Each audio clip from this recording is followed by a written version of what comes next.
Toll screw দেখেন, আমি আপনাদেরকে যেটা দেখাইতেছি এটা কিন্তু লম্বা অনেক বড় স্ক্রু ড্রাইভার। আসলে এই স্ক্রু ড্রাইভারটা ব্যবহার করবেন না, এই ছোট্ট স্ক্রু ড্রাইভারটা ব্যবহার করবেন, যেটা কানেক্টিং স্ক্রু ড্রাইভার।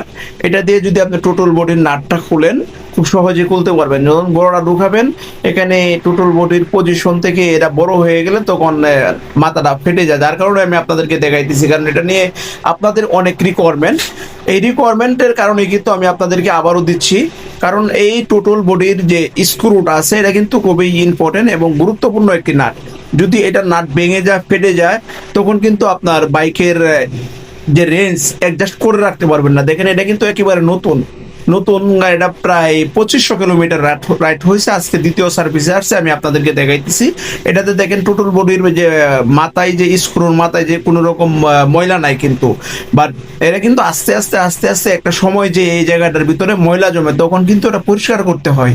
যদি পরিষ্কার করে নেন তখন কিন্তু আপনার বাইকের রেঞ্জটা 100% ঠিক থাকবে। সাথে যে দেখেন সিলটা আমি আপনাদেরকে দেখাইতেছি, এই সিলটা কিন্তু অত্যন্ত গুরুত্বপূর্ণ। অনেক সময় পুরাতন হয়ে গেলে বাইকের সিলটা খুলাইতে, স্ক্রুটা খুলাইতে কিন্তু অনেক ঝামেলা হয়। এই জায়গাটার ভিতরে, এই পজিশনটার ভিতরে আপনি যে জায়গায় বসাইতেছি এখানে আপনি WD-40 দিয়ে নেবেন, তখন কিন্তু খুব সহজেই খোলাবে।